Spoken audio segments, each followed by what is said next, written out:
waters of this territory. Yet water protectors and environmental stewards of these lands, as a municipality, we join them in these responsibilities. Further acknowledge that Aurora is part of the treaty lands of the Mississaugas and Chippewas, recognized through Treaty 13 as well as the Williams Treaties of 1940. Shared understanding of how rich the cultural heritage that has existed for centuries and how our collective paths brought us to where we are today. Help us walk together to a better future. So may I please have a motion to approve the agenda as circulated by legislative services? Okay, Joanne? Peter? Any questions or comments on the agenda? Oh, Sean. So sorry, forgot that video was on. Sean, you have a question? Please go ahead. Oh, he's on mute. I'm mute. Okay, good.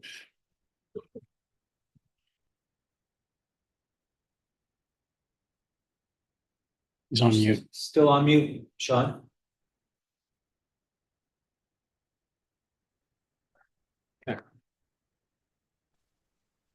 Okay, looks like the symbol saying you're not muted, so try now.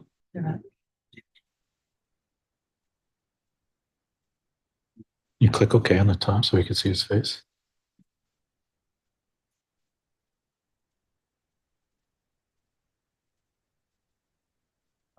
Still can't hear you for some reason.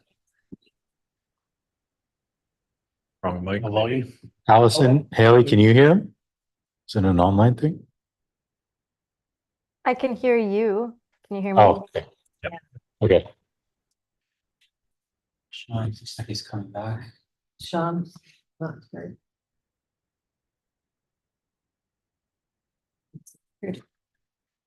Hey, Sean, you there? Maybe he's rebooting.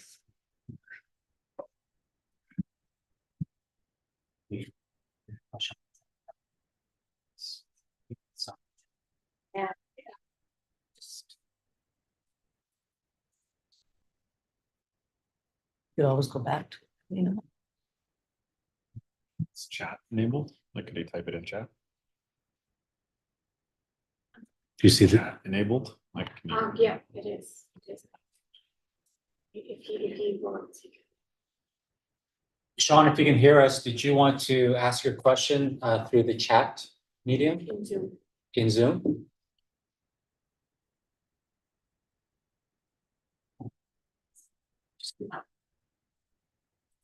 oh, he recame back.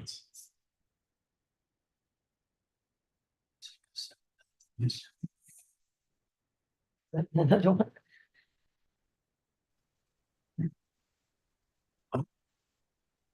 Hi, Sean?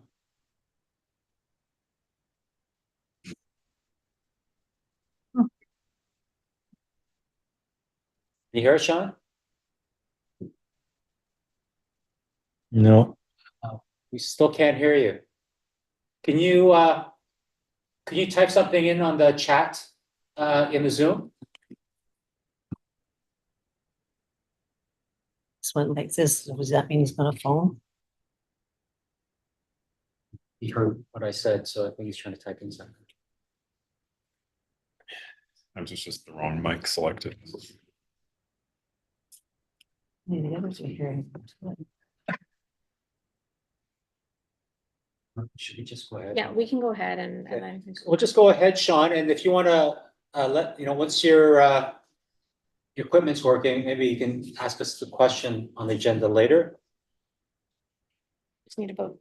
to approve it. Okay, so I'll call the vote then. All those in favor of the agenda? Aye. Opposed? Okay, that carries.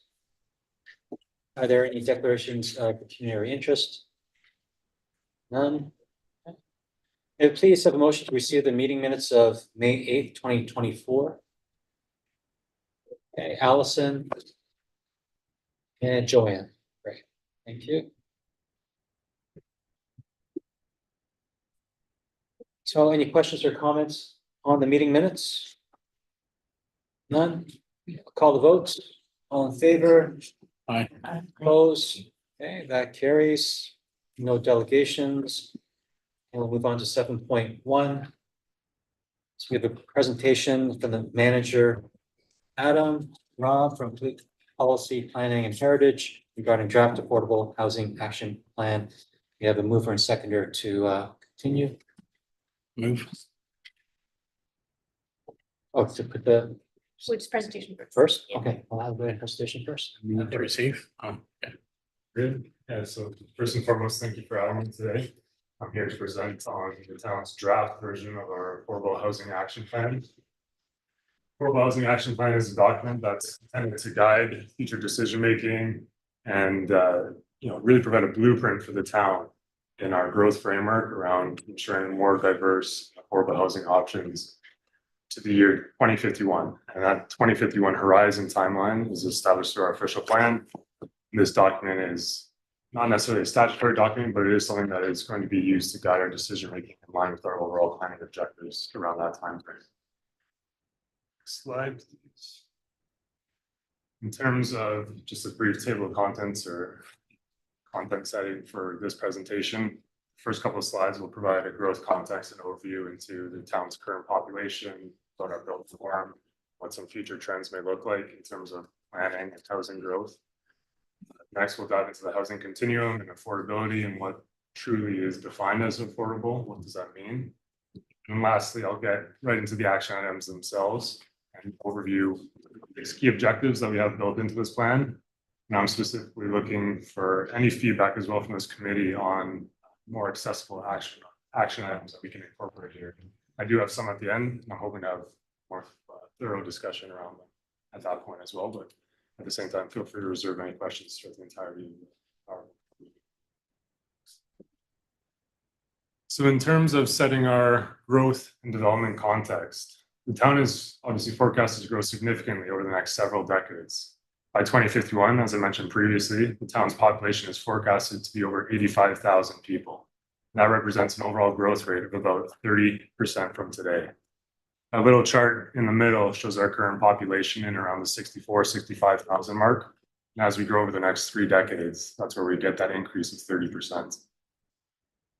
Historically, though, the majority of this growth has also occurred through generally single detached greenfield housing. And that pie chart at the bottom shows that approximately 60% of the current housing stock in town is in the form of single detached housing.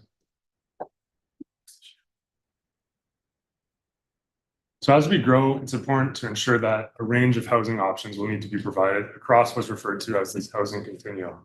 This ensures housing is provided at varying densities, tenures, and that residents have a multitude of housing options available to them to meet their individual and their family needs.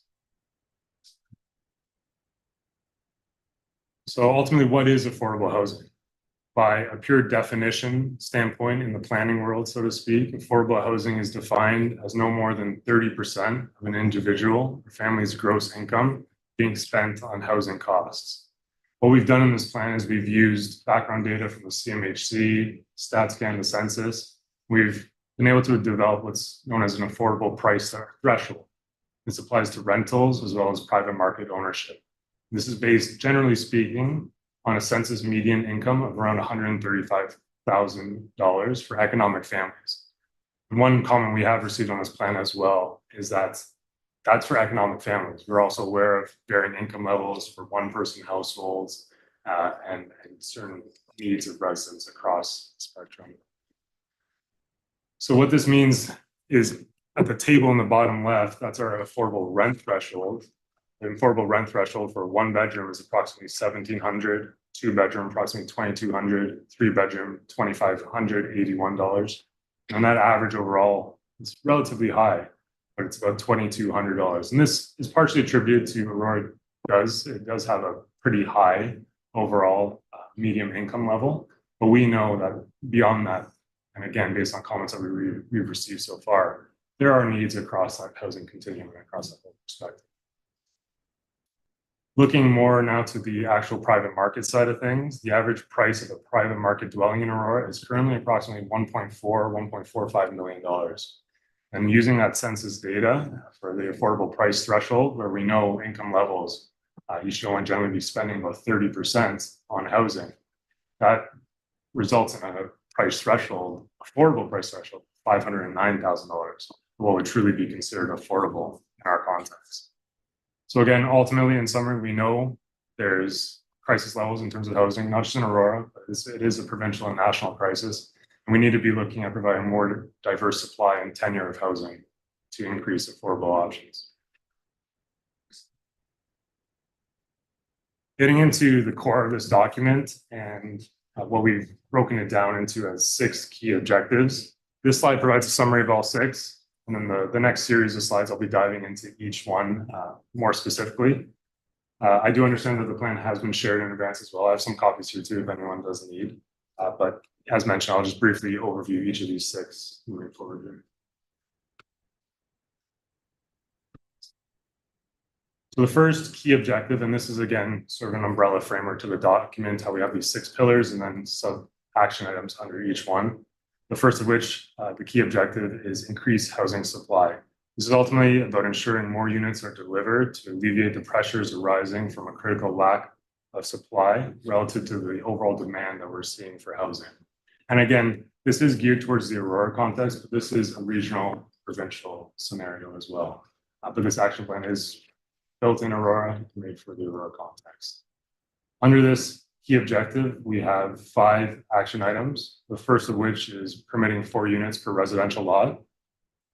This was something that came down to the town through provincial legislation and bills, and it's a form to encourage what's known as gentle intensification. So this could be in the form of you having an existing single detached dwelling, but in the backyard space you had what may be referred to as a granny suite or a basement apartment to add more housing options in existing lower density single detached neighborhoods. The next action item is about generally incrementally increasing density. This is specifically geared to our growth context for what's known as strategic growth areas, specifically our major transit station area in and around the GO train area, where we know we want to concentrate growth to be transit supportive, less reliant on private automobile and accessible transit option. Next is to undertake a land use planning study for commercial employment land conversion opportunities. And this is about looking at new ways to create housing and unlock housing opportunities in what could have been potentially underutilized residential areas of town. There's also evaluating housing opportunities on key sites, which includes along our key corridors, regional and local corridors, and making proactive planning decisions for that area with accommodated housing. And the last thing in this section is about updating our zoning bylaws. So we have a new official plan that was adopted and approved this year. And moving forward into 2025, the town will also be updating its comprehensive zoning bylaw. Zoning bylaw needs to be updated to conform to our own official plan, but also the provinces and regions, planning framework. And then also to be updated in terms of making sure our policies around housing creation for things like additional residential units, gentle density, housing are all built in from a zoning perspective as well. Can I just ask a question? If somebody, you're talking about individual dwellings, and if somebody buys them, all of us bought them at one point or not, but they're just continually in our neighborhood, and they all of a sudden, you'll have 3 and 4 people living in one house, and they're not related at all. So, I mean, you've obviously passed the houses for the builders who built them. But what do you do? How does the follow-up work? Yeah, for sure. Good question. Yeah, follow that. So in terms of any additional residential units, we already do have some emerging in town. There's a very thorough registration process. So every unit needs to be registered. It needs to be fire code, and fire impacted. And also building code standards in your review as well. So there's a checks and balances that's in place for registration and ensuring the safety for habitation. Does that answer your question? Yeah, ours is a large, long block, but the thing is, I imagine in this past 2 years, we've had at least 5 people buy the houses, then lease them out, and there's 3 and 4 individuals living in them. You know, one house has 2 men downstairs, and it has a family upstairs, and another one has more than that situated. So I just wondered, because it just seems that seems to be the way it's turning out now, because people can't afford it. It is true, and I think one thing that's been, just generally speaking as well, is there's more of a shift to rental housing, encouraging more rental opportunities, because that is part of the housing continuum. It's something that we need more of, but increase its supply through mechanisms like that. It's a good opportunity. Yeah, When it says 4 units per residential lot, does that mean like 4 different people living in one housing unit, or does it mean 4 different structures, or? Good question again, and that's where it will tie into that number 5 of their zoning bylaw. as Okay. well, where we'll be able to dictate things like lot coverage, setbacks, and the built form for what those units on a lot will look like. And one big consideration as well is parking. So you want to make sure there's supply of parking to the units that are provided. So it won't just be a blanket approach, there'll be a detailed examination of exercise for that. Reserve my questions for at the end. Yeah, fair enough. So the next key objective is about promoting housing affordability and stability. This is about ensuring residents can first access and then keep housing over the course of their lifetimes, and as their particular needs change and evolve. Under this objective, we have number 6 there, being establish an affordable housing reserve fund. This would be an opportunity for the town to provide grant programs to assist affordable housing projects and local community housing providers. Next, we have what we're defining as affordable housing assessments for all new residential developments. So when we intake a planning application, it'll be about looking to evaluate that application to make sure our targets, because our official plan and the regional official plan and right up to the provincial level has targets for affordable housing. Making sure that generally speaking, 25 or 35% of units within these developments, particularly in our strategic growth areas, are built affordably. Next is a mechanism referred to as inclusionary zoning. And this would be, again, specifically for what's referred to as the MTSA, Major Transit Station Area. That's in and around the GO train station. And inclusionary zoning is about setting a defined set of parameters for maintaining affordable housing units in a building or from a development that are then legally through an agreement held as affordable for an extended long-term period. The next is utilizing government-owned lands for housing. And surplus lands can be owned by all levels of government. It's about having a mechanism to evaluate that and unlock potential opportunities for housing creation on those sites that are government-owned. Lastly, under this objective is about evaluating benefits for modular prefabricated construction. This is an emerging trend we're seeing in the development industry, and it's something that can be looked at as an option for reducing construction costs and then diversifying our housing stock.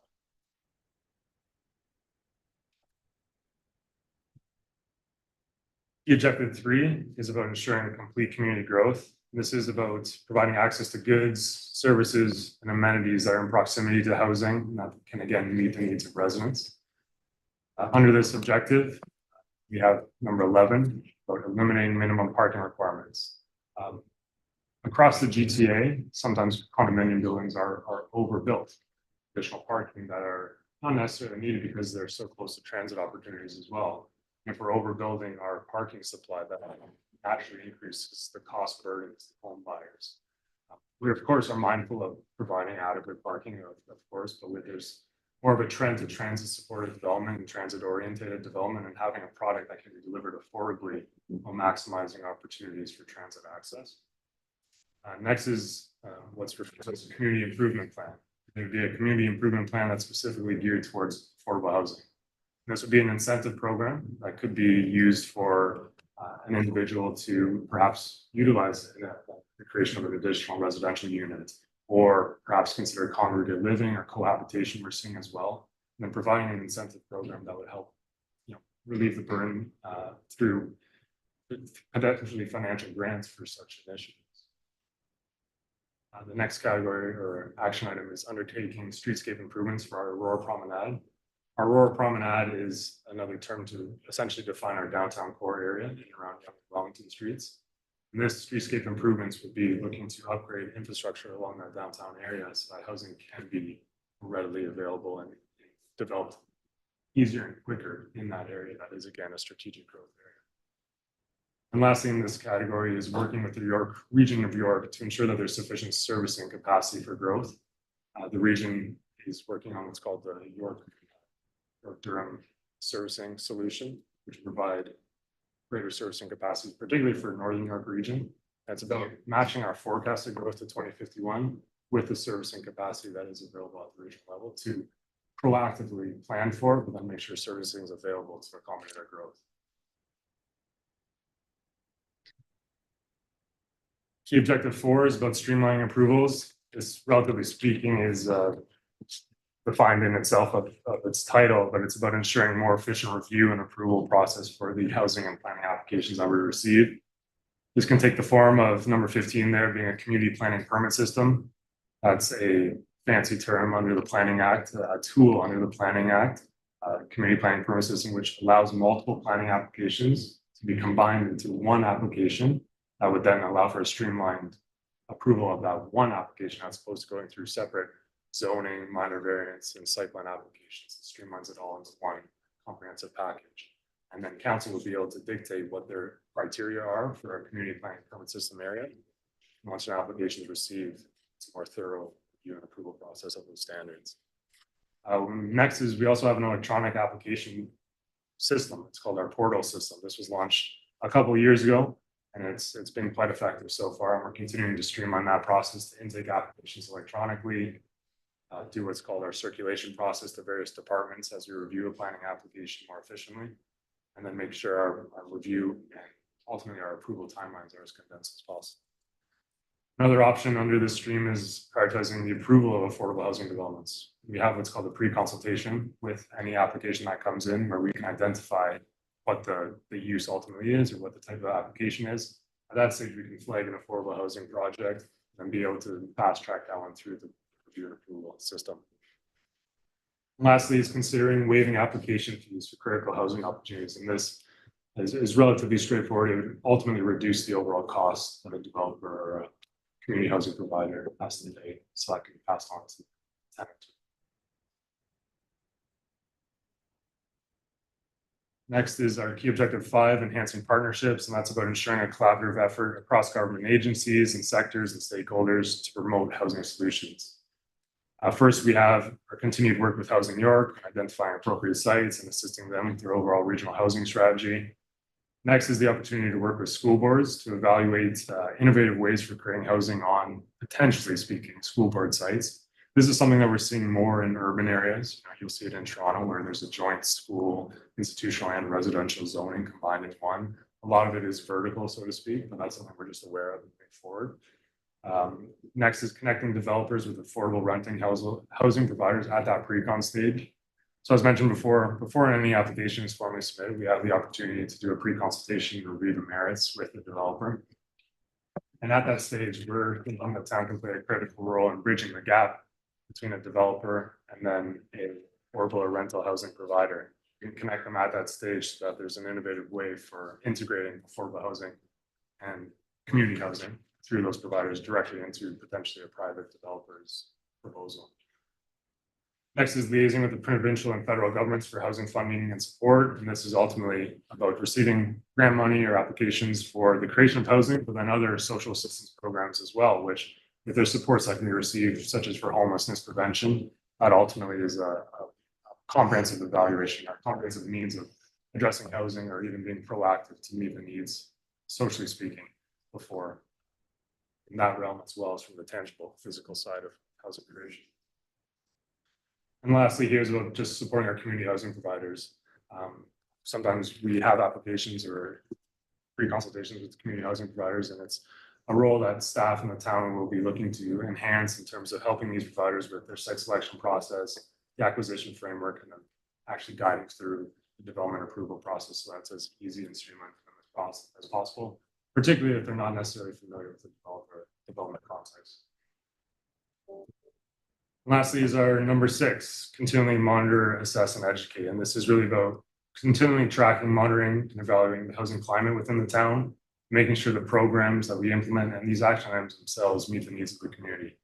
The stats are provided at the beginning, and what's current as of today may look entirely different 10 years from now. This plan is going to be in effect for a long time. We want to make sure our numbers and our actions are reflective of the needs progressively throughout the next decades. Under this category, we have what's referred to as developing a housing needs and gap assessment. That's relatively speaking what I just spoke to in terms of using our data and continuing being mindful of the gaps in our data and using that moving forward to address where the needs are. Continue to advocate and educate about generally even removing stigmas associated with affordable housing and committing to regular updates of this plan itself, as mentioned, so that we can stay current with emerging trends. And lastly here, and this is one slide I definitely want the committee's feedback on is, as mentioned at the beginning of this presentation, we do specifically want to add more action items geared towards accessible housing. I have 3 potential ones here and definitely want your input. The first of which is about ensuring universal design. I think that's something that this committee would be familiar with. And having those standards implemented in our development proposals, because we are aware that universal design early in the process does not necessarily significantly impact construction costs later on as well. So having a mindset to that and having a mindset early, I think is something that we want to build in here. Next is potentially providing incentive opportunities for accessible housing. I spoke about some grant opportunities and incentive programs, but there also could be a lens to that from an accessibility perspective. If a homeowner wants to perhaps do accessible renovations or an accessible second suite, and this again goes into promoting aging in place as well and providing those opportunities for our residents. And lastly, this is a comment we received in some of our other consultation as well, is about having view to supporting a range of care-based housing.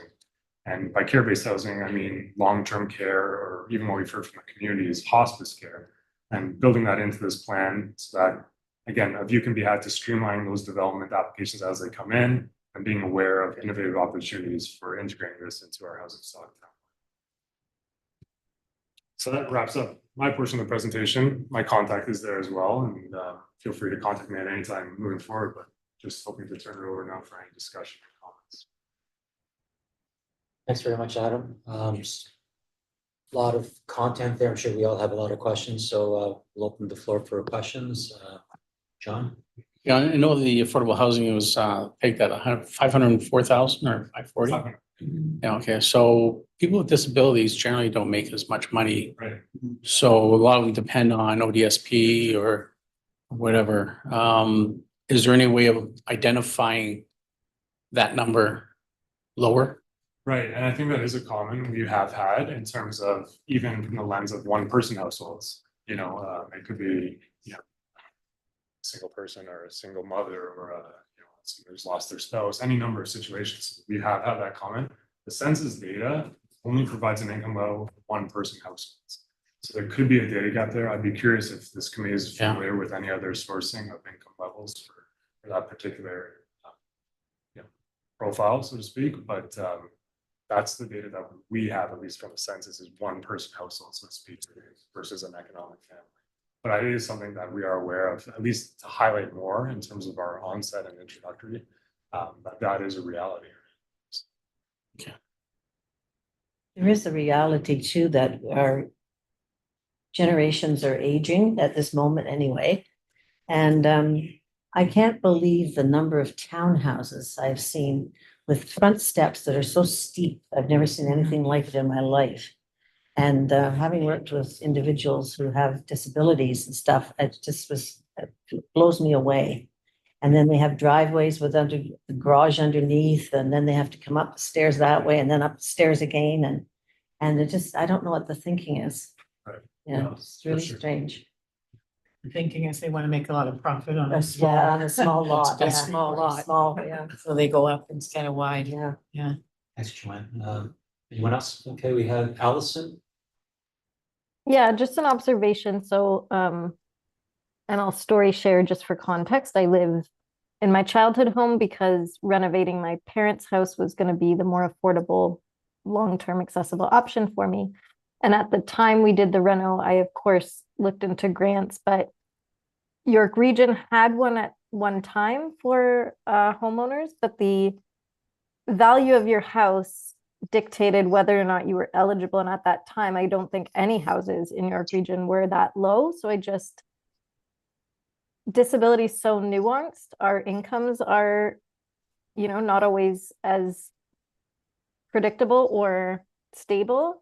And so I would hope if a granting system exists or were to be thought of, that we think through, like, don't create the red tape where no one's even eligible for the money, because then why are we doing it, right? Like, who actually needs it? Who does it help?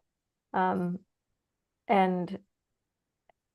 let's look at those criteria critically is my hope. But I'm happy to see that it's on the list as something to consider. Yeah, that's a great comment, and we can definitely So one thing with this plan too, I'll just say is, again, I've used this term before as well. To me, it's still just the tip of the iceberg, right? So each action item itself will be its own mandate in terms of what we're creating and what we're building, and that even coming back to this committee when that program is being developed, right? So absolutely. Lois? I didn't hear any mention of purpose-built rentals at all. And I know in York Region, it's been a while since we've built a purpose-built rental. Condos seem to be the choice because there's more profit to be made, obviously. But with the cost of housing, there's no houses that I know of that are $540,000. So for people with disabilities, my son works, but he makes minimum wage. He could never afford a home for $540,000 on his income. You haven't, is there any plans for purpose-built rentals that are affordable? Purpose-built rentals that coming to Aurora? For sure, and yeah, my apologies if I didn't highlight that specifically too, but when some of those planning tools I mentioned, including inclusionary zoning or the community planning permit system, those are tools where we can actually require purpose-built rentals or require certain mandates of an affordable price structure be built into the development. And getting back to that housing continuum, that is an element that any application I reference or anything, that is a lens that we're having to make sure a proportion is geared for purpose-built rentals as well. One positive development that we're currently having in town too is a purpose-built rental. It's already development or soon to be under construction for our major transit station area. That'll be about 600 units, all purpose-built. Unfortunately, we don't know market pricing quite yet, but that is a project that will be 600 new units in our downtown area, accessible by transit. Excellent. So that is definitely a view we have. Excellent. John? Couple items. One thing I noticed that talked about the density in and around the GO station. Are we looking at improving or increasing density up down Young Street? Because we do have a rapid transit system there. Right. And the second part would be, I know we identified government buildings as possible opportunities. And I know in Toronto, like Earl Haig High School, I think it is, they have an apartment building. Yeah. That's what you talked about. Exactly. It's my house. And, you know, back 20 years ago. But in Aurora, we're looking at Williams is opening. And the school board is still going to maintain that property for continuous education, I believe it is. The one that's on, can't remember what street it is. Oh, wow. Yeah, the old school. Yeah. So that's a huge piece of property. Do the school boards really need that?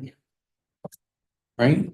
Last I heard, they were still, the school board still had use for it, because the town has had some conversations with the board for various partnerships. But nothing significant has developed. You look at the football field, the parking lot, the building itself. It's like, wow, that's prime real estate. And if we're going to be fair to call it affordable housing, that's an ideal location, especially close to transit. So Adam, so just went to the purpose-built rentals. I mean, the developers, they build it so that they can, charge a good sum so they can, get their ROI from that. So how do we persuade them to price it so that it's affordable when the town doesn't really have any authority to do that? So is there an example elsewhere where the developer and the municipality is partnered to have such a result? Yeah, for sure. So one true mechanism under the Planning Act, legally speaking, would be inclusionary zoning.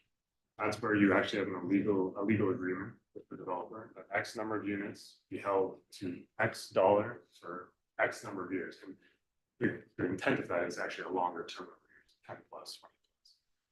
That's the real mechanism where we can enforce, again, that X percentage within a strategic growth area, be it for, and that's a certain percent, be it 35% project actually be geared towards affordability and sustained as affordability. It'd be inclusionary zoning, number one, and then just even highlighting on some of the other action items in here. when you look at affordability more holistically, so to speak, too, it's about combining some of the things I mentioned. If you're waiving application fees or streamlining approvals or reducing the burden of constructing underground parking, it all helps to shape a more affordable picture for the end purchaser or renter. Let's- That parking, comment that you made around reducing parking.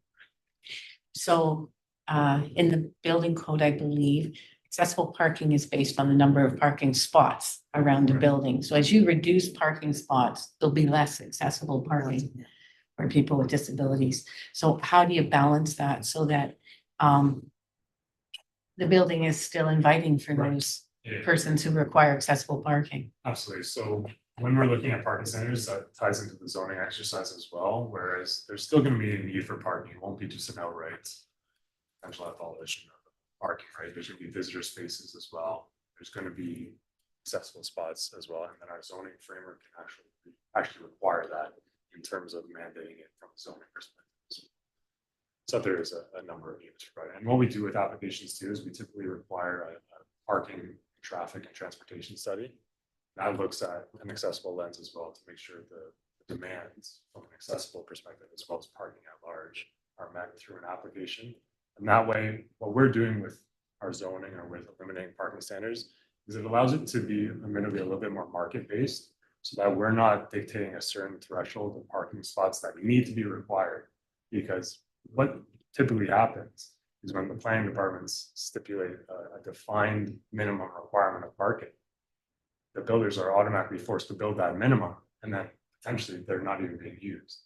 So we provide, if we receive market-based studies that are a little bit more tangible, a little bit more data-driven upfront, we're not excusing the need to still provide accessible spots, visitor spots, the like, but that gives us a bit more focus on the actual market demands for that particular site as well. Because that's an honest reality too with zoning exercises or strict parking requirements is they're sometimes blanketed for entire areas, whereas site specific, if a property is directly across from the GO station, they're gonna have a different reality in terms of what their parking requirements are.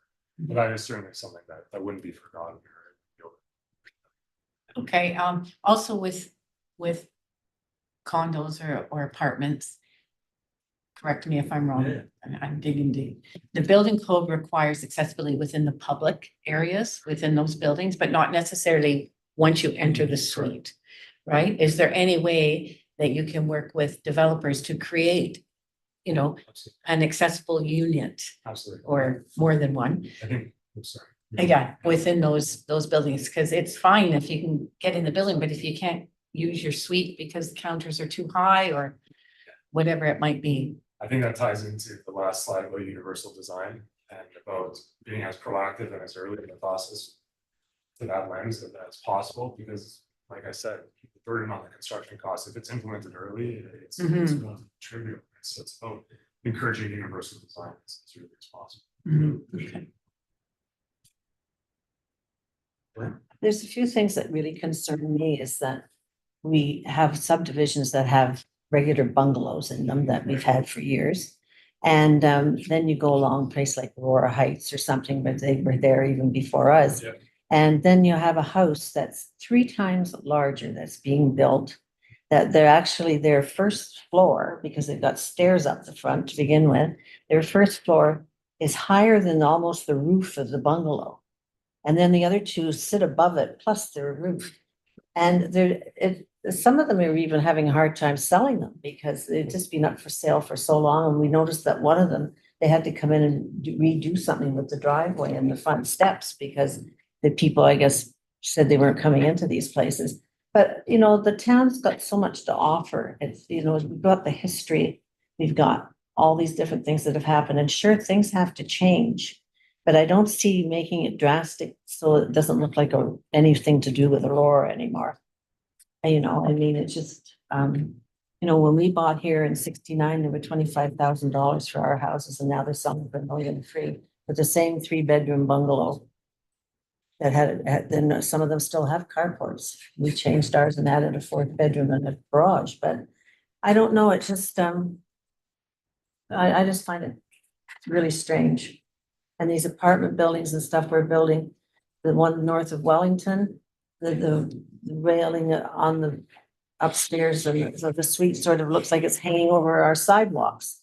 You know, it's just like, boom, it's out on the street almost, and I think it's something we have to think about. Because it's just changing the whole format about Aurora. Yeah. Peter? Yeah, I don't know if this is really a question, maybe just sort of a consideration going forward.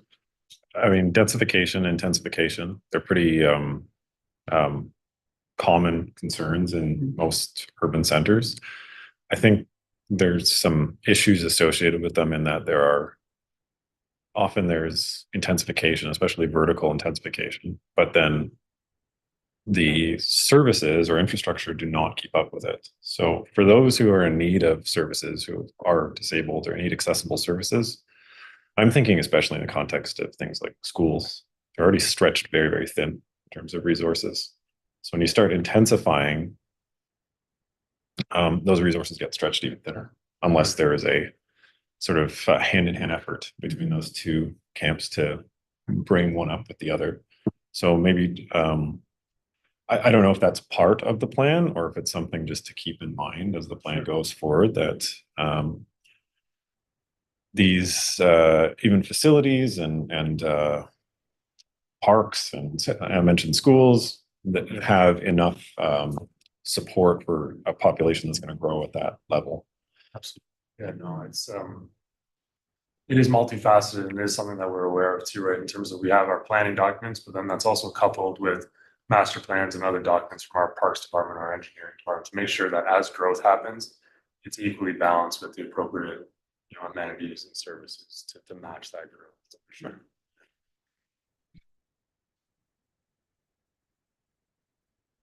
So Adam, you mentioned that in the bylaw area, you're going to answer some of the questions regarding. Yeah. So, the provincial government came out with the additional, you're allowed, was it 3 additional units per property? So there's a lot of single detached homes. So I don't see too many people taking advantage of that and putting up 3, small little modular units in their backyard. So there must be bylaw issues or something like whether it's parking or how are they going to access the backyard? Because most of the single detached homes, there's only like 4 or 6 feet in between each house. So what's preventing people from either from the goodness of their heart to make available more units on their property, or so what's preventing people from doing it now? Besides, I'm sure them being the first one, their neighbors might start saying something, but no, I hear you, and it's a good question. I think it is, in the grand scheme of things, still relatively new policy that's come down from the province, but we have started to see an uptick in it too. I think part of the equation is also just even awareness of it as an option as a homeowner, to be able to do that, to offset your own mortgage costs, to realize it's an option, to continue to streamline the processes we have in place to make it easier and more accessible for it to be unlocked as a housing opportunity.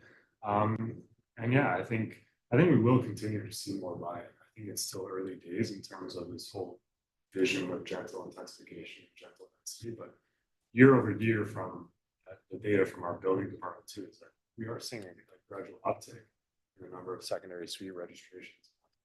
So it's something that is still early, but I do think we will start to see more. I can't speak to any individual families, circumstances, or reasons why they may not want to pursue that.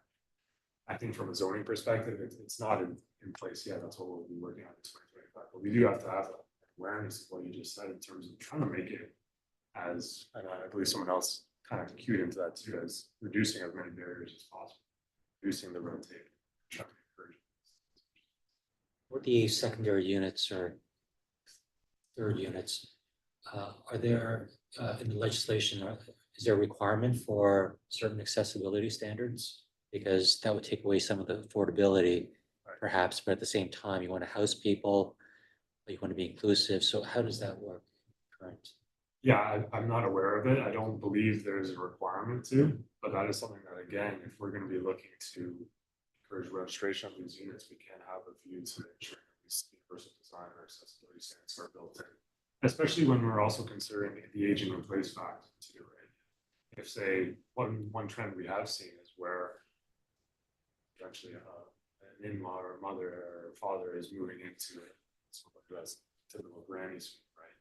Making sure that even the new builds that we're approving today have a level of flexibility to encourage that as an option for that homeowner or that family to consider easily for when the circumstance arises. And last question, I want to talk question. The housing figure, the 509,000 affordable housing number, where did that come from? And I know that there's different definitions of affordable housing, like sometimes I've always heard it as 20% below the market value. So what determines what figures? Yeah, I can explain that. So the 509,000 comes from, again, in this context, it's relative to that economic family median income of 135,000. So if we're looking at one person households, it comes down as well, right? But still, so in terms of that 135%, the true proportional rate, and they're just rounded numbers here, but it's about 26.5% for the actual home cost, because that difference of, let's say, 3 or 4% also accounts for things like closing costs or mortgage insurance, things like legal fees that get rounded into that 30% overall. So very simple math, it's actually technically about 26.5% for the true housing cost, recognizing that there's going to be ancillary associated costs to round out to. Does that include tax, water, wastewater? Yes. One of the challenges with secondary suites or a second house on your property, especially where there's a lot of homes, is parking. Yes. And we're not allowed to park on the street between, what is it, November and April or something. So where do people park? That's our number one consideration when we look at the zoning bylaw exercise, because we are still recognizing that parking is a factor. But again, kind of what I've said, and I know I've said in the context of higher density developments, if we are looking at access to transit and improving our transit corridors and things like that too, that could be something that will ultimately have to be considered through our zoning bylaw. Right now, the rate is essentially 1-to-1, right, for an accessory unit, but the province leaves it up to the local municipality to determine their parking. And so that is something we would be evaluating.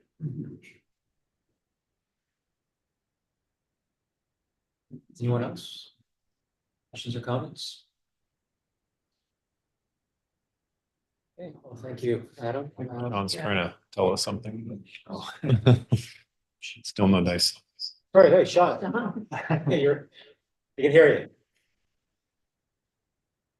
you. No, we can't. No, we can't. He's waving and everything. No, I turned it off. Oh, okay. But I could hear him briefly, but. Can't hear him. Oh, that's too bad. Yeah. He heard you just for a brief moment there, Sean. Wonder if the audio, but in Zoom is Must be just something that's putting it off. Yeah, the microphone's in. Too bad he doesn't set a few questions, do. Did you want to email the question? It looked like he said, I will. Okay, hkim@aurora.ca. What? No? No. Okay. I'd invite him, just my email's at the end as well. Do you want to put it back up? presentation, just anytime. The presentation, did you close it? So in the presentation, Sean, you can email Adam anytime with those specific questions. Okay, so if there are no further comments, Thanks, we'll put to a vote. All those in favor? Opposed? Okay, that carries. And 7.2. Roundtable discussion on the Aurora multi-year accessibility plan. We have a mover and a seconder, please. Allison and John. Greg. Thanks, Adam. All righty. Okay, so it's been a while since we last met. So I'll provide quite a bit of updates on where we've kind of gone since I believe May it was of 2024. So I'll start with National Accessibility Week. Happened towards the end of May of 2024. So as we discussed earlier in that month, we did have two videos created with community members. One may be familiar. We had Max Lemoyne in one of our videos. And the second one was one of our staff, Meredith, who does work at Access Aurora at the front desk. And the focus of the two videos, one was on employment and the other on accessible trails. And so Max talked about the importance of that, which really led into the work that we are doing with Access Now in mapping all our trails within our community. So just on, I'll stay with the event itself. So some statistics we did post on Instagram, Facebook, LinkedIn, and YouTube linked to our website, our accessibility page, and on our website on YouTube. We've just recently opened it up to public on YouTube. It was seen as unlisted, but even with it being unlisted on our website, we still had well over 120 views on the two videos, which is great. On Facebook, we had over 70 likes and 11 different unique comments on the videos total. Instagram, much better engagement, well over 200 likes, and the same over 10 comments and about 50 shares on those videos, which is pretty great. And LinkedIn, again, 70 likes and 12 reposts of those videos. So for my understanding, the two videos that we did create were by far the most engaged videos that our communications team has produced and shared with our community, which was good to hear. Along that project, and I think it came up in, I think you brought it up in February or March. So along with that project, our next goal or our next video is going to talk about special events. So we're going to be looking forward to a video towards October into Haunted Forest as we go into that. So we'll try to work with Aurora Town Square grand opening. Our communication team's quite busy, but we'll try to get them out for a video and hopefully have a community member. If one of you wants to be part of that video, we can definitely create and discuss why special events in our community are important to you. And we can kind of showcase our special events. And again, it is at Shepherd's Bush. Hopefully we'll look to have a good day to do the filming. And we'll look at that as one of our next videos. We are actually working on National Accessibility Week for 2025 and 2026 this year.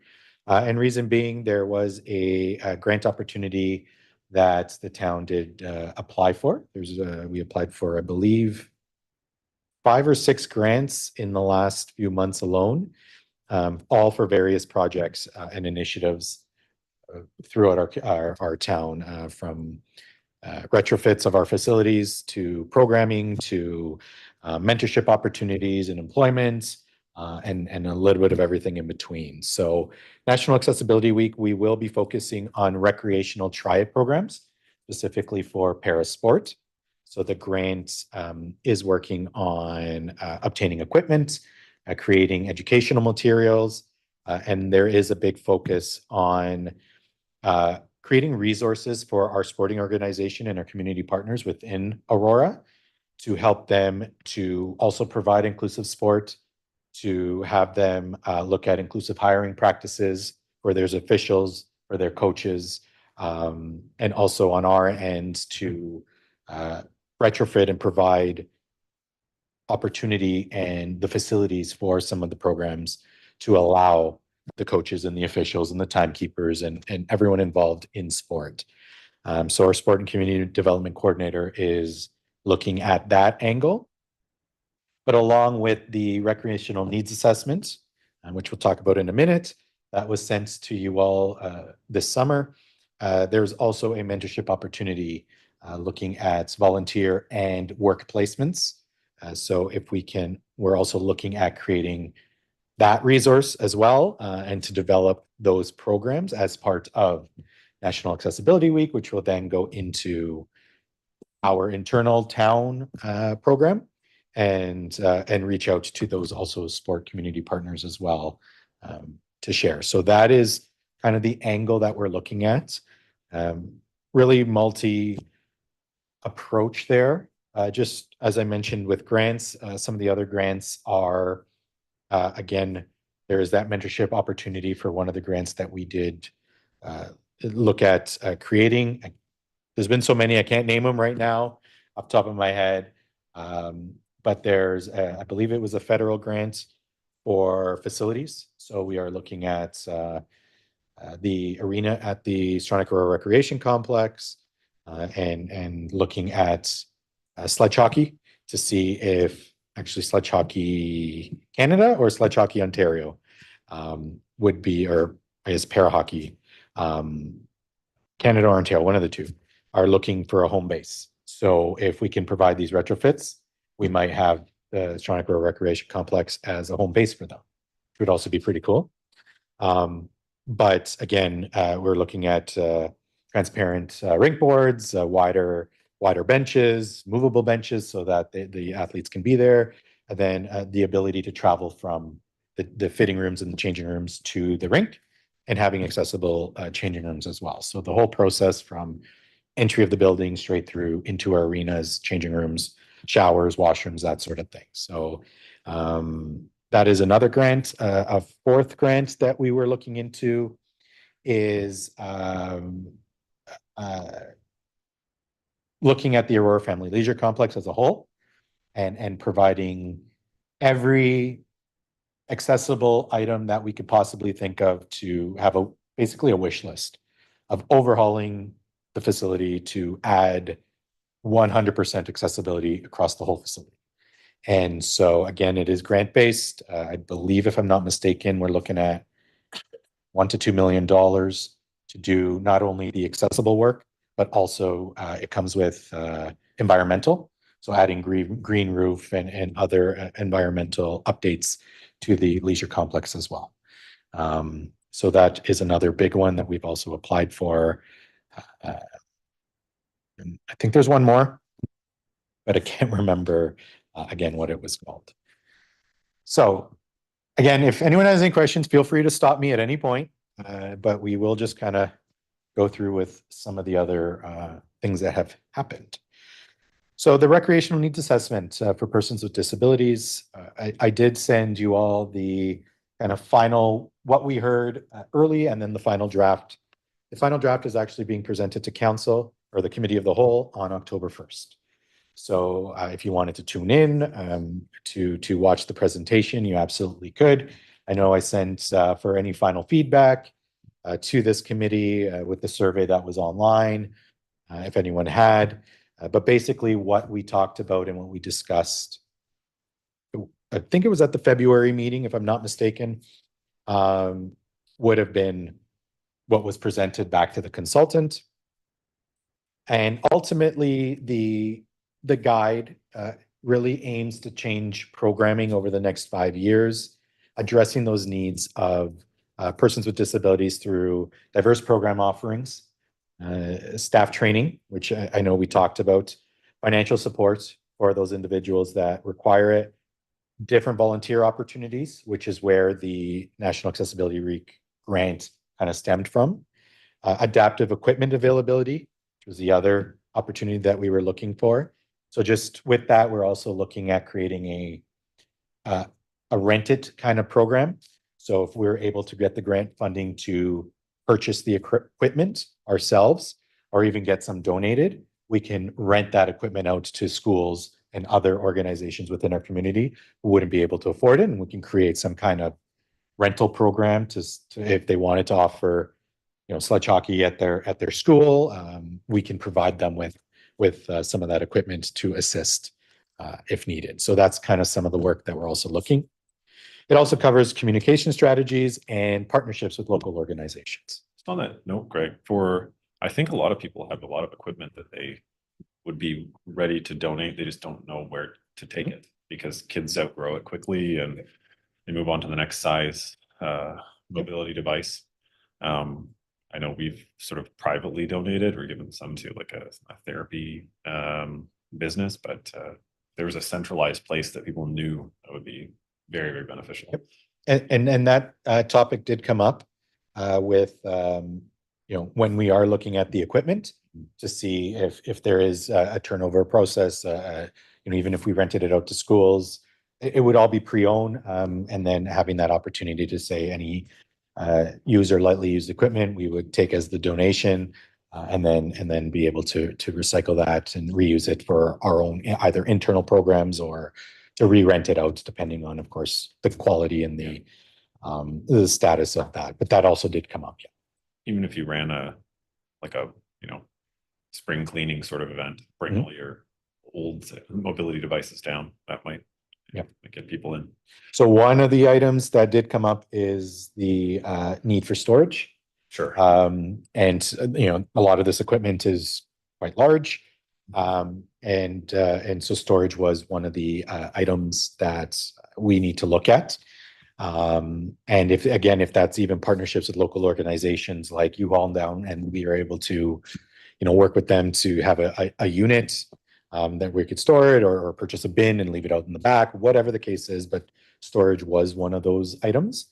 Until we're ready to store, I think at that point we'll be ready to be able to take on some of that equipment.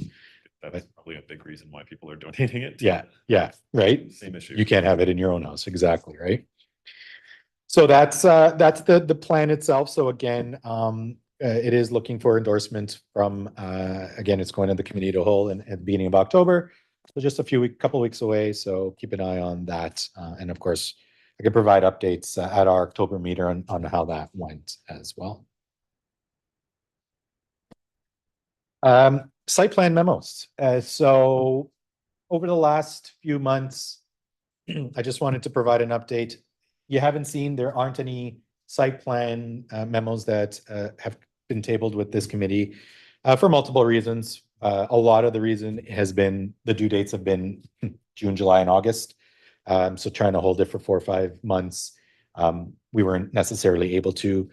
But in saying that, there haven't actually been any new developments that have come across my desk over the last 4 months, since May. So 4 months. A lot of the plans that actually have come across my desk have been second, third, and fourth submissions of plans that we as a committee have already seen. And the one thing I can tell you is, I think only one plan I've had to go back a second time to say, none of our comments have been addressed, please readdress. And then in the following submission, they address those comments. But all the other comments that we've submitted have been addressed, have been updated on the site plan, or have been noted. Now, a lot of the comments that we did put forward as recommendations are typically seen in a building permit process, which we don't see as a committee. So of course, a lot of them are noted to that during that time.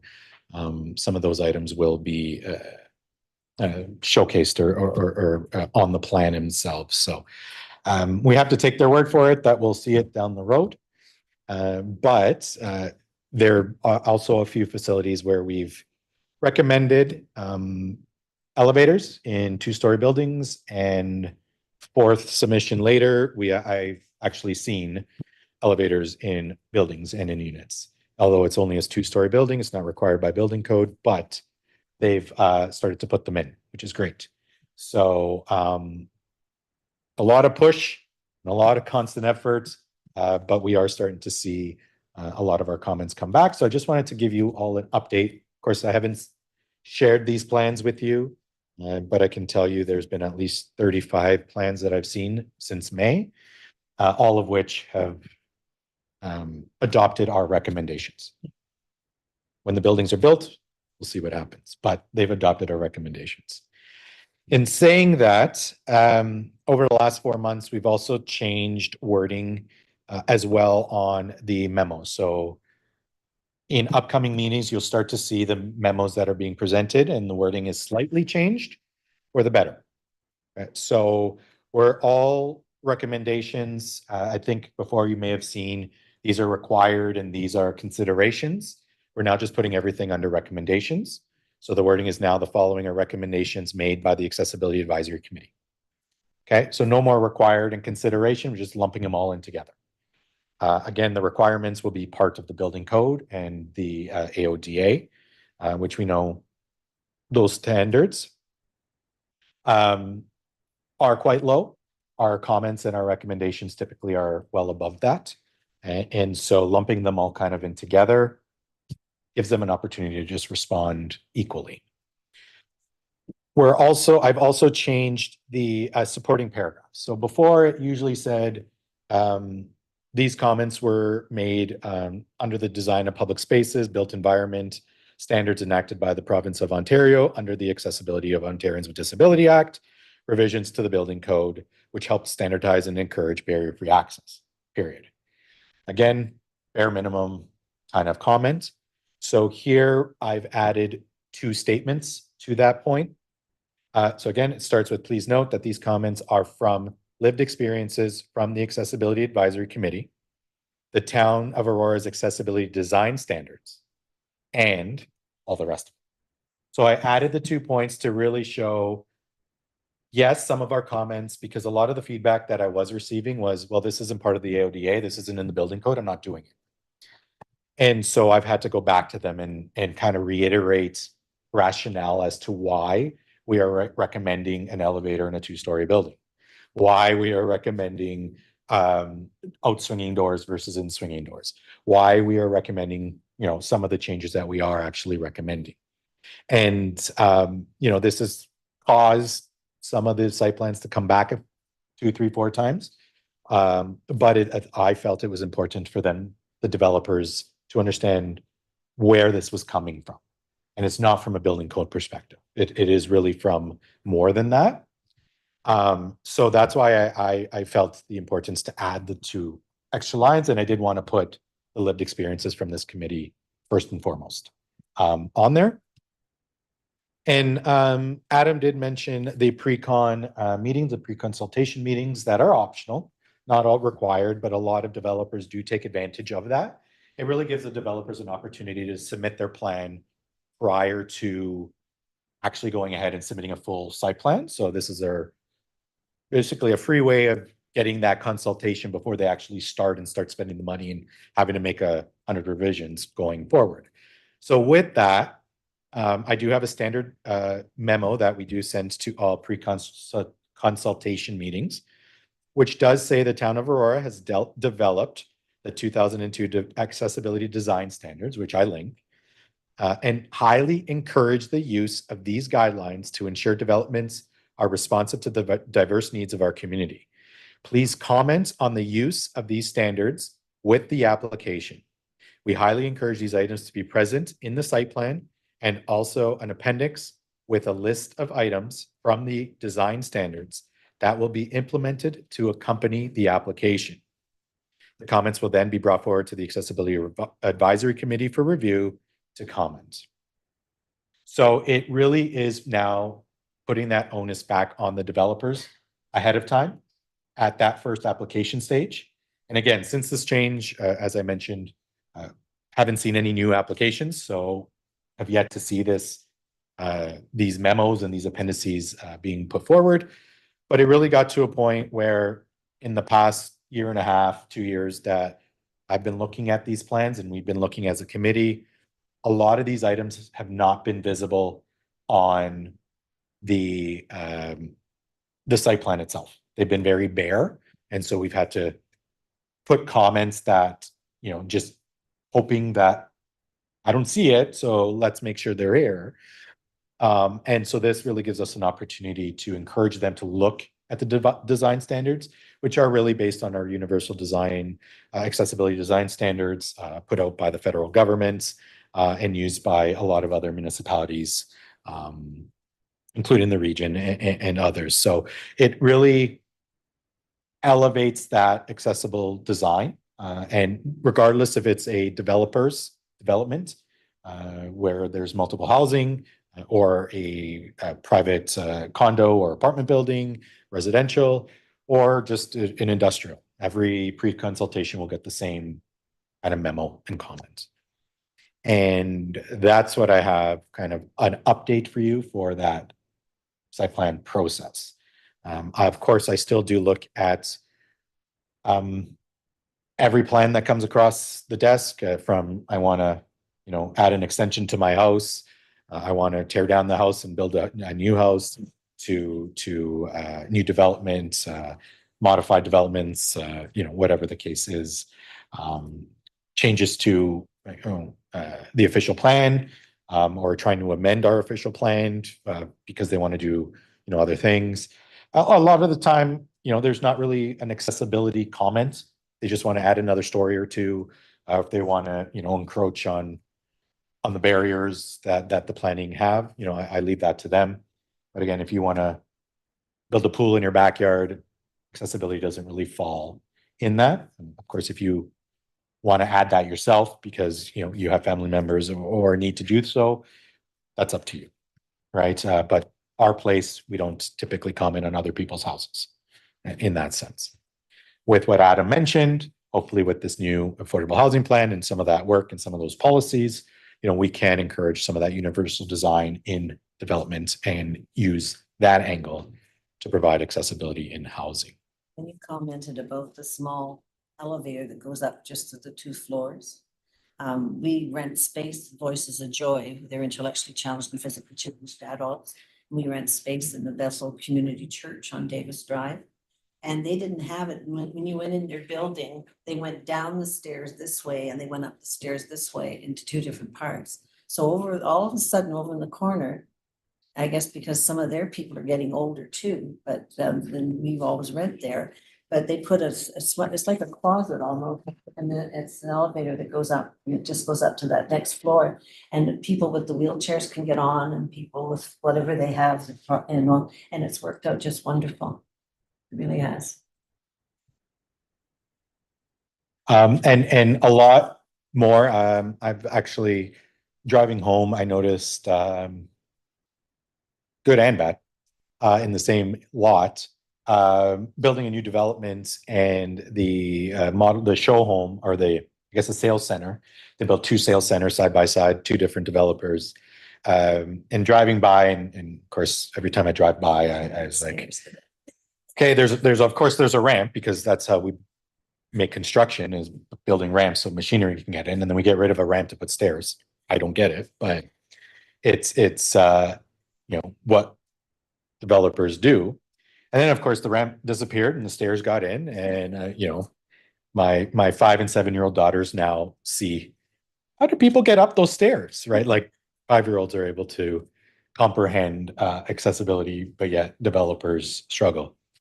And then later down the road, it's not open yet, but down the road, I drove by again and I actually pulled over and I stopped. And I had a smile on my face. They actually put a lift to the side of one of the units, which I was like, this is great. It's an outdoor lift. I don't know if you can, you use it yourself or if someone needs to come and help you, but it is one of those, outdoor lifts that will get you to the top level so you can get in. Then I said, what about the one next door? Because there wasn't a lift. And as I kept driving by, I took a double take, and the lift is there. It's just at the back of the building, kind of hidden away. And so hopefully, again, with some of the work that Adam's doing, we can just bring it more to light and showcase some of these examples to, again, it's easy. You can do it. There's more than enough space to build accessible at the beginning and not have to think about it after the fact. So in saying that, and I'll lead into the next comment, and I did send you all a link as soon as I got it, which was, I believe, June, July, somewhere around there. The design of public space recommendations were put out for public review. There were 127 different recommendations, so I didn't know if you all had a chance to go through those standards. I'm not sure if it was sent. I have a document here. It's only 60 pages. So I did copy and paste them all just so that me personally can go through what these recommendations are. But that's how much they were. It was actually very detailed. And it goes from everything. I'll just give you a summary. I'm not sure if you had a chance to look at it, but it goes from defining what the objectives of the design of public space standards are.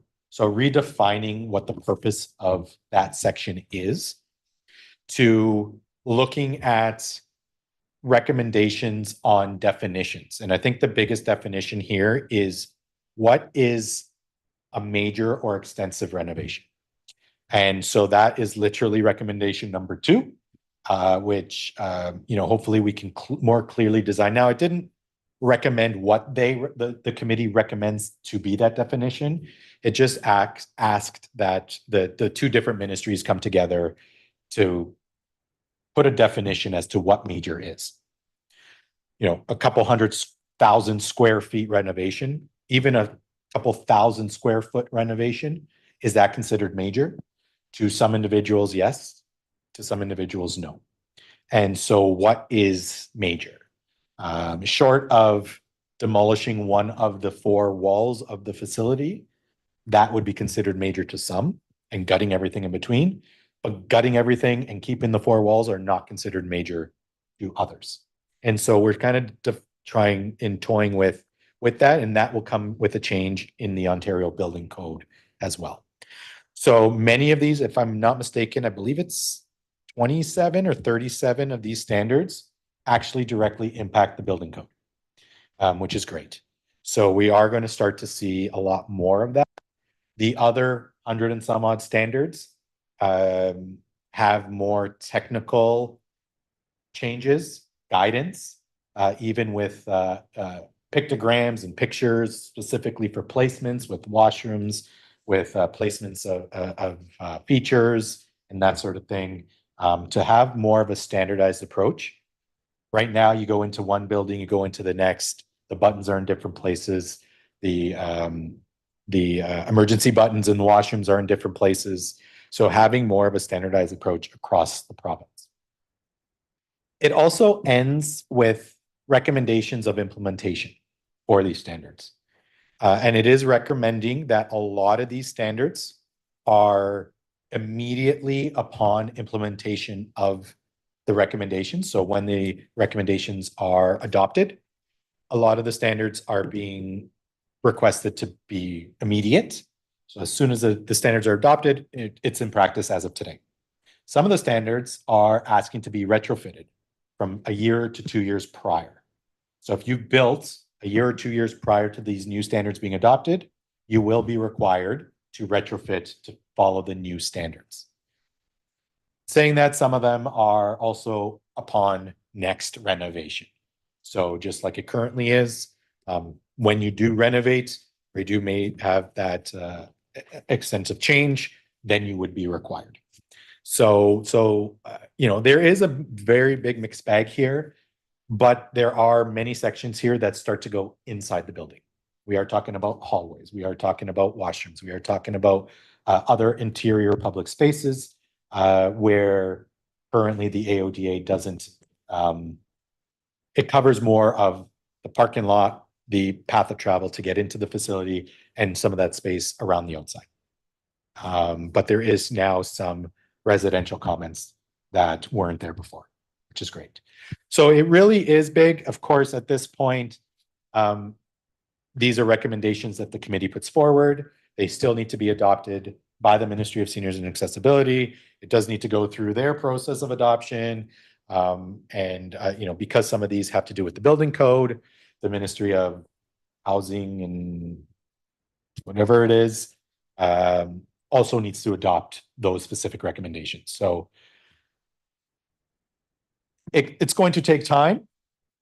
From my understanding, the 2018 transportation guidelines that were recommended have yet to be adopted. So, let's not hold our breaths, but it is there. And we're at the point where there's some good things coming. Along with that, I've mentioned in the past, Accessible Standards Canada is also looking at their standards across the country rather than just provincial. And all but one provinces from last we heard have already signed on and a memo of understanding, including Ontario, from my understanding, that have signed on to say, if you come in with your standards and they're above our standards, we will move up to the Accessible Standards Act and those standards as well. Their kind of focus with Accessible Standards Canada is the flow of people into a building and out of a building. How can someone come in and use the facility, and how can someone get out? From emergency exits and elevators and usage to getting in and you know, alleviating the stairs and the color contrast in the doors and you know, standardizing placement of items throughout the facility and throughout the path, which is good. I heard from somebody the other day, they were in Quebec, and basically there are no standards there. So Ontario is, you know, leader in that, and I'm sure, as we can all attest, still is low, but our standards are much higher than other provinces to begin with. So again, stop me at any point, but I'll keep going if there is no other questions. Trails. So I've emailed this committee a few times. So we did start at the beginning of July with Access Now. We did map quite a few trails, 2, 4, 6, 7, 8, 9 trails that we did map. The Willow Farm Lakeview trail combination was our very first one that we did. It took us 2 days to do that, 2 long days. But we got through it, good weather. Florey Park and Matchel Park trails, kind of north and south by the Aurora Community Center, where RibFest was. So we did look at both of those trails, pretty straightforward, some inlets there. Island Gate, which is a relatively new trail. Most of that trail was actually paved, which was good to see. Some of it was not. We did get rained on that one, so it did pose a challenge. All our multi-use trails, so up and down Bayview, the multi-use path that was from Bloomington straight up to St. John's. There's also a multi-use path from Bloomington and St. John's across towards Yonge. And then, of course, there's a multi-use trail on Bloomington towards Bathurst, if I'm not mistaken, right across Cardinal Carter High School. So all of those were also mapped. Shepherd's Bush was done a couple weeks ago, and so they did complete all of Shepherd's Bush. And then again, the good thing about Case Woodlot is there's lots of canopy cover. So although it was raining this past Monday, we were able to complete the Case Woodlot as well. So got tricky because again, that is just forest and not maintained. And we did get stuck in a few areas, but again, the purpose of these assessments is really just to map out the current state of our trails. You know, in the case of the Case Woodlot, it is just a natural forest. A lot of the trail space through the Case Woodlot is just made over time by people kind of cutting through, trees falling, blocking off entrances and that sort of thing, which was a lot of our challenges. But it isn't just a natural trail there. This coming Friday into Monday, we will be moving into some of our facilities, the ones that we didn't do this past year. So Aurora Town Square, as you know, is opening on September 21st to the public, and we do have quite a few weeks of grand opening festivities. I'll put a plug in for that.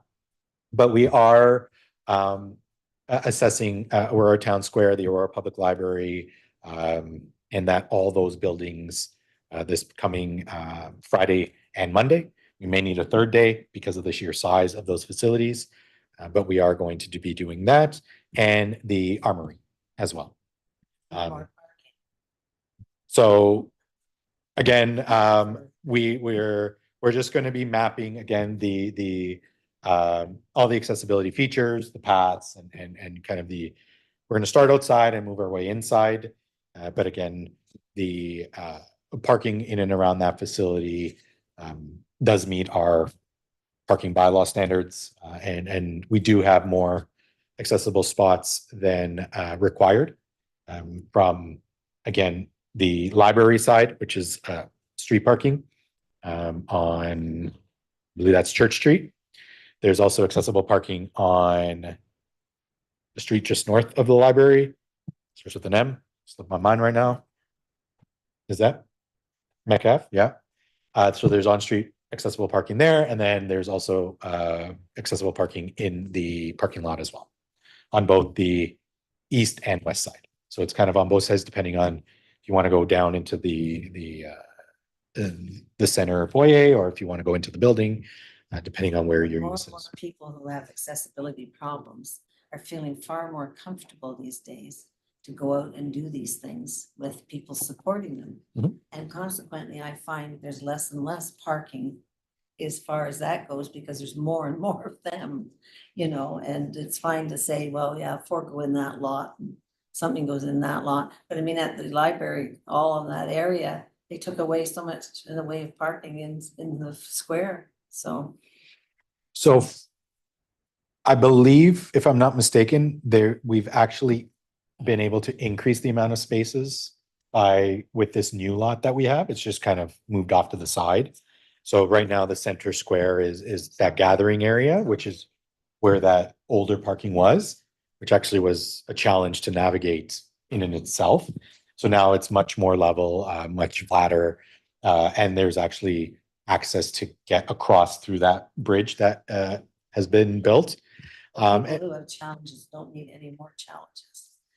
And again, like I said, the previous space that was there, looking at the current space, it's actually easier in the current space than what was previously there, with the 2 levels and the slopes and actually the steep turn to get down, and the aging kind of space in that middle. So again, we'll see. And with that, we are still, I should say, looking at the downtown promenade. So I'm still involved with that project. We are still looking. There is aging infrastructure under Yonge Street. So at some point, Yonge Street will be ripped up and that infrastructure will be replaced, which gives us an opportunity to kind of fix the streetscape on Yonge Street. We don't know what that's going to look like. This committee will be involved down the road. But currently we're starting to look at understanding Town Square is now open, understanding Yonge Street's right by Town Square.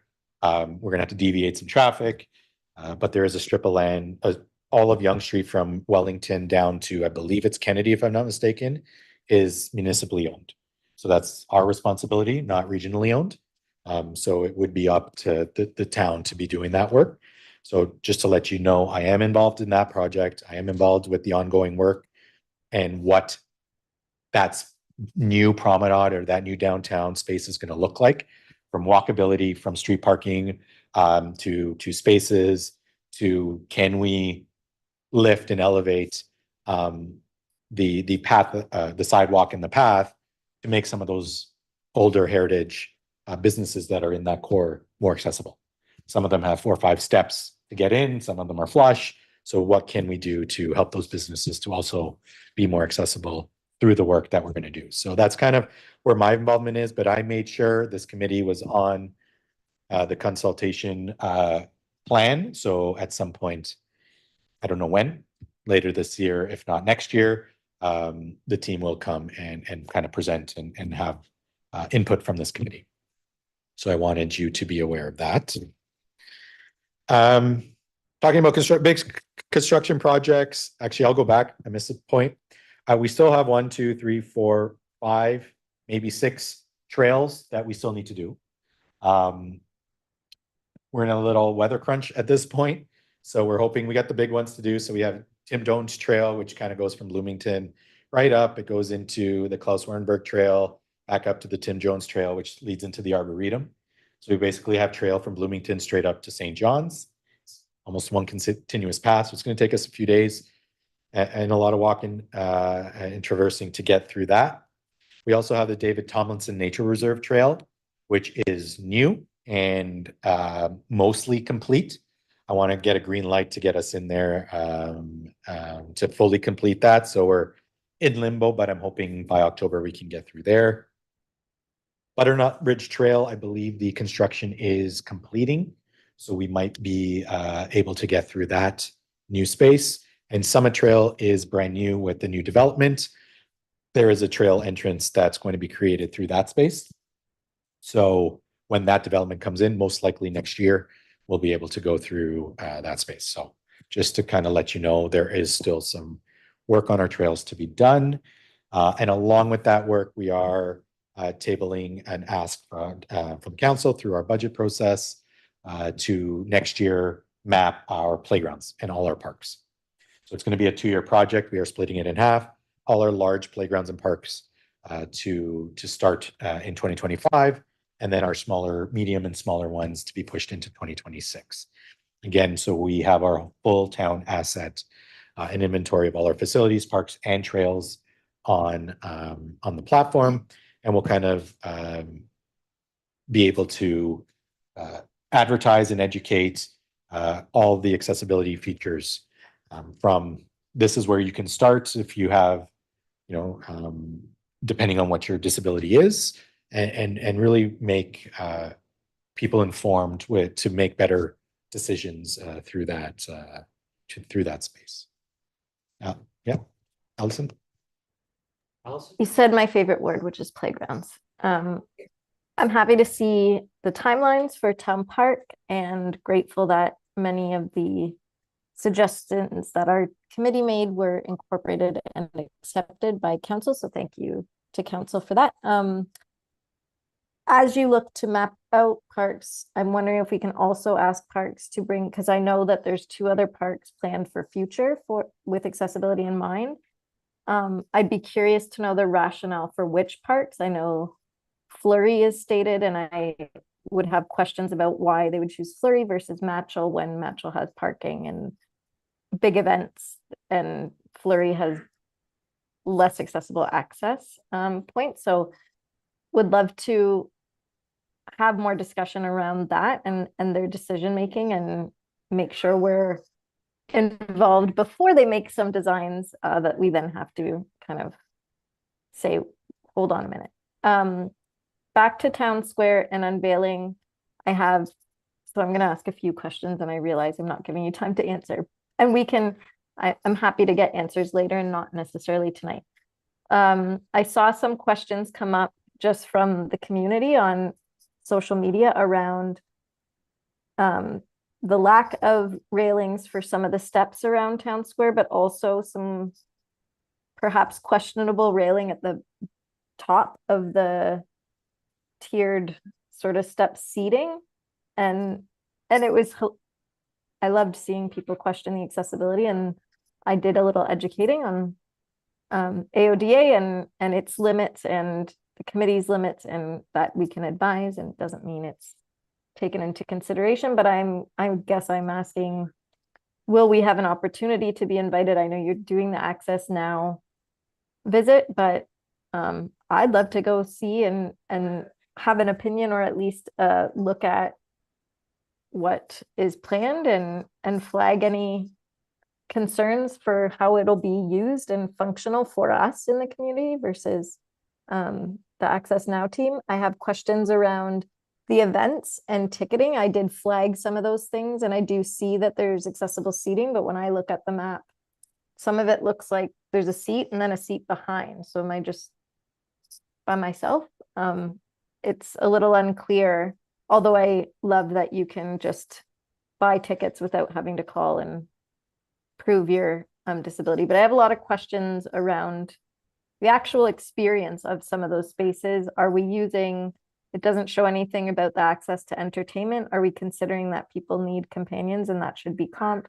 There's just many questions I have around all these events coming up, and accessibility also means affordability. Everything's ticketed.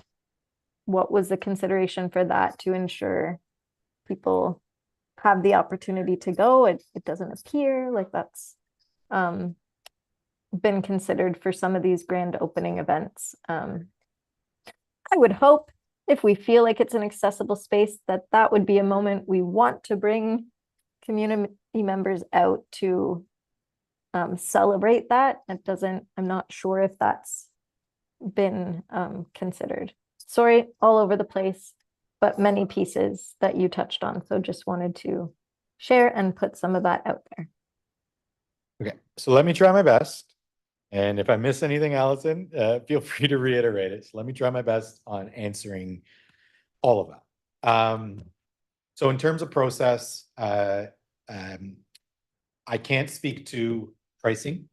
That I think is just depending on what's in there and depending on the cost of bringing in entertainers. It may differ with the cost. And I know other places as well, it's kind of costs do vary depending on what's going to be in that space. I can't speak to that, but what I can speak to is there were questions brought forward on having mediators or other individuals non-paying. For example, the individual with a disability would pay for their ticket, but then if they require that assistance, that person would not. And we currently have a process in recreation very similarly. And from the sounds of it, Town Square did adopt a similar process. I did see on one of them, Allison, that comment kind of some of the spots are behind. And I think it depends on if they want you, if you need to be beside or if you want to be behind, depending on that need. But there are opportunities to sit beside the individual as they come into the accessible seating. So there are those options. We were actually there today for an event. You're talking about the indoor theater, right? Yeah, in the indoor theater. Yes, sorry.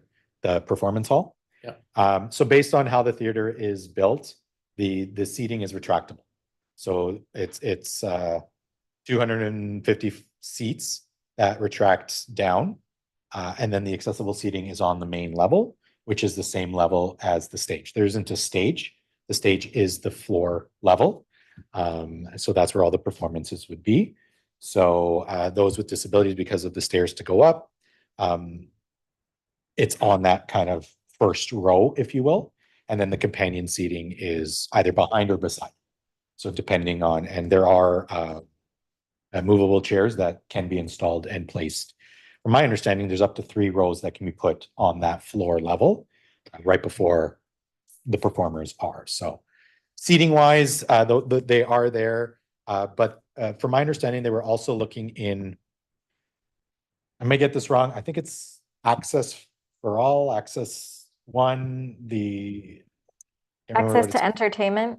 Yes, that one. So they are looking at that program as well, knowing that it is kind of provincial. I don't know what the status of that is, and if individuals have applied for that, and they can use that. So I don't know if there's an acceptance of the program or not, but I know that it was brought up in a conversation a while ago. In terms of the spaces, so beyond the performance hall, there are many other arts and culture rooms and spaces within Town Square. So within the building itself.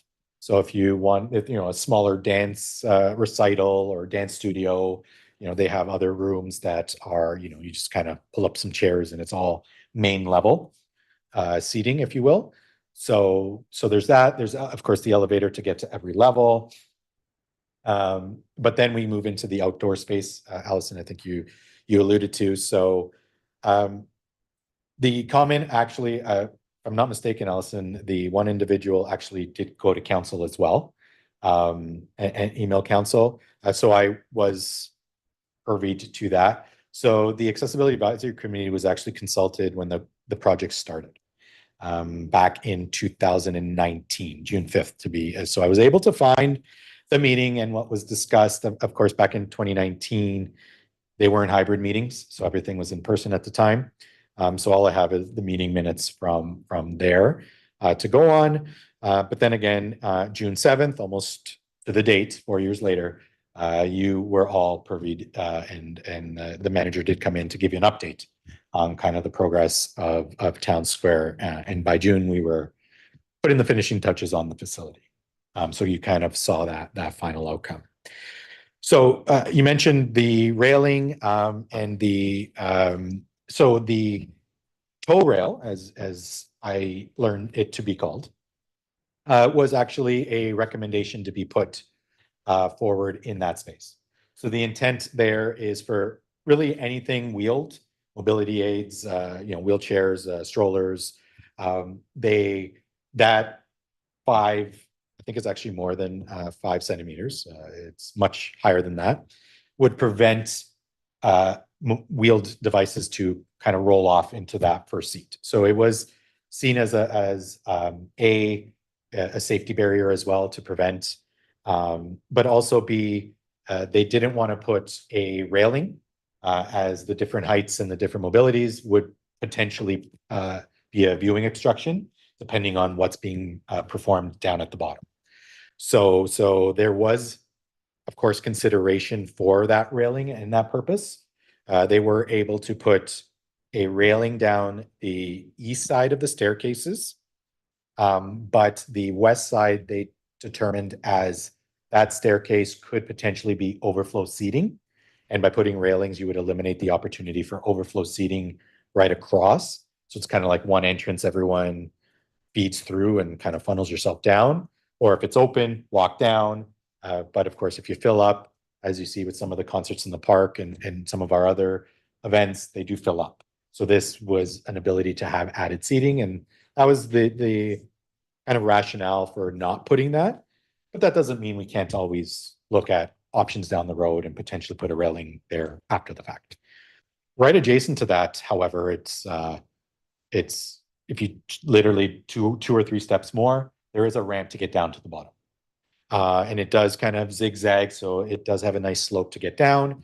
It is paved throughout the winter, but there is also accessible seating down below. And there's a little cutout at the top, about 4, 5, 6 seats worth, where it is intended for accessible seating. So if you wanted to kind of stay up the top and watch from the top, there is kind of this little cutout with that tow rail. It's not currently marked, and we can definitely look at marking that space as accessible seating. But of course, there's that welcome to also go down to the bottom, similarly to the performance hall, where you'd be on the main level to watch whatever performance happens to be there. Of course, we don't know what is going to take place there, and I don't know the different variations and options and who's going to utilize that outdoor space. But the idea was, there is an amphitheater style seating, and of course there are lots of different considerations, functionality, and really that importance of balancing from accessibility perspective to a usability perspective and functionality as well. So there's a lot to go on in that kind of outdoor space as well. Did I miss anything, Allison? I think I got most of those. Can you designate the areas with the tow rail or So the tow rail actually goes. priority? So the tow rail actually goes right along the back. Right. But yeah, so like I mentioned, currently there's no markings.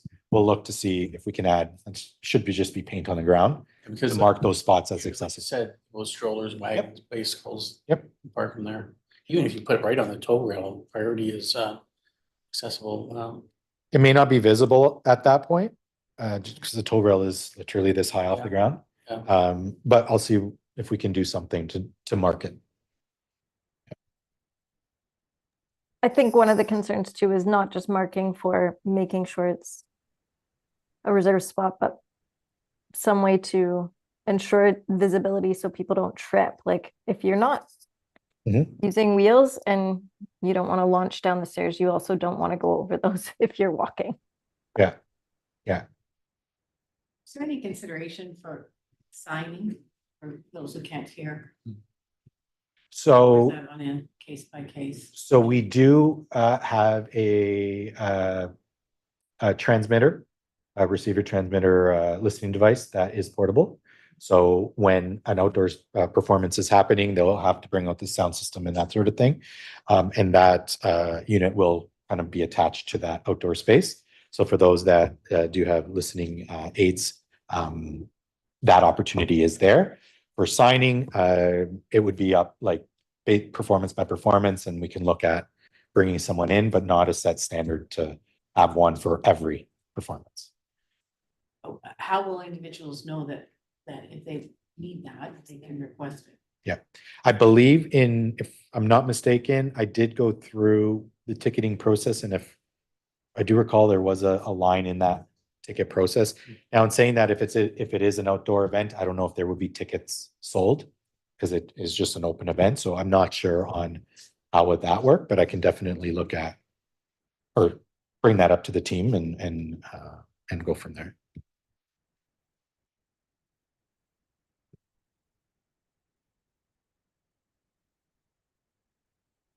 Anything else, Allison?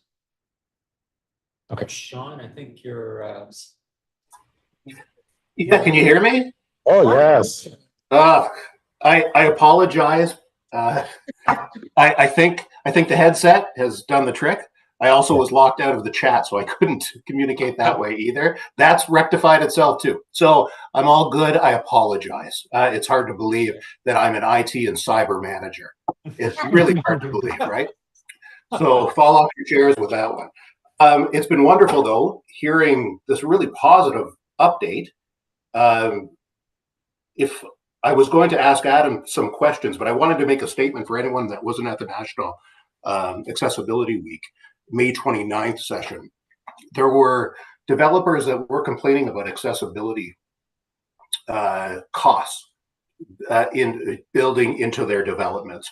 It was also nice to hear that there were developers that already had internal targets. One developer had an internal target for ADP, they call it, of 15%. So I think it was 200 out of their 3,000 new builds were already universal design. So roll in kitchens, roll in bathrooms, showers, etc., and balconies. So I thought that was really, really positive to hear that they're already thinking about this, and they're targeting that, is it the Rick Hansen Gold standard? So those developers exist out there, and I hope we're courting them. I'm just wondering if the town had, like a 15% target like these developers do in this affordable housing discussion. From the sounds of Adam's presentation, they would be looking at a target. I don't know if they know that number yet. Of course, our Aurora's Affordable Action Plan, as you heard, this is kind of the draft, and this is the start. So as they start to develop some of that, I think those numbers would start to appear. But yeah, I think we'd have to ask Adam directly if he has a thought on a number specifically. feel free to email them directly. I will. I just thought that it was nice that they're already doing it internally. Some developers, right? And I think that we should be courting that and courting those developers and maybe incentivizing those developers when they do make these pitches and start building.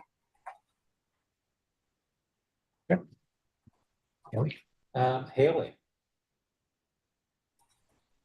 I was just wondering for the Aurora Town Square opening, if I believe you had said you had found the equipment for the sensory tents, if any of that stuff is going to be used and advertised. I will look into that. So currently the sensory tents and equipment is with our special events team.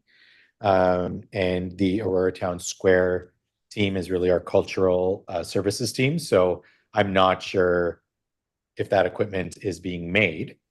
However, that leads into my next point on sensory equipment, Haley. So before I move on to sensory, is there any other questions on Town Square? Or move on? Like I said, we will be mapping it. So we'll have a good idea. I mean, I've gone through the building 4 times now.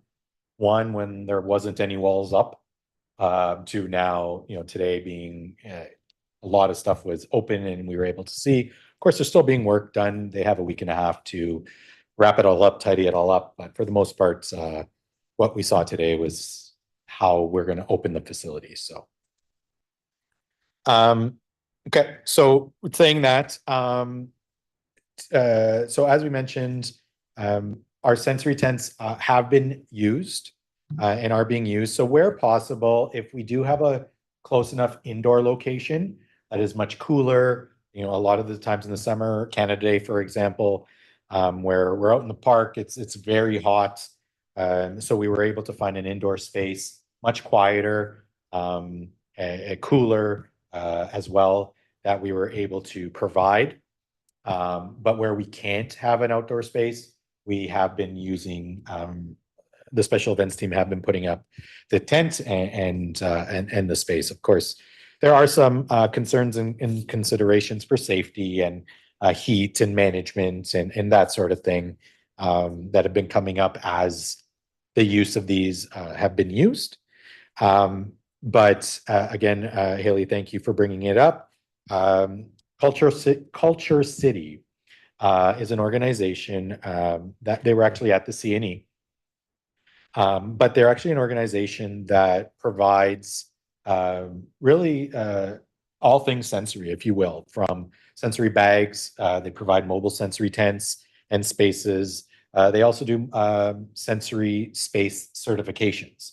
Well, they'll come in and kind of assess and certify a certain space as approved. And then once those spaces are certified, they do appear on their website. So I did some searching.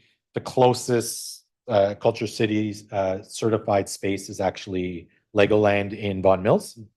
Actually, all the Legolands have a sensory space from Mississauga to Vaughan Mills and beyond. So that is the closest location to Aurora that I was able to find.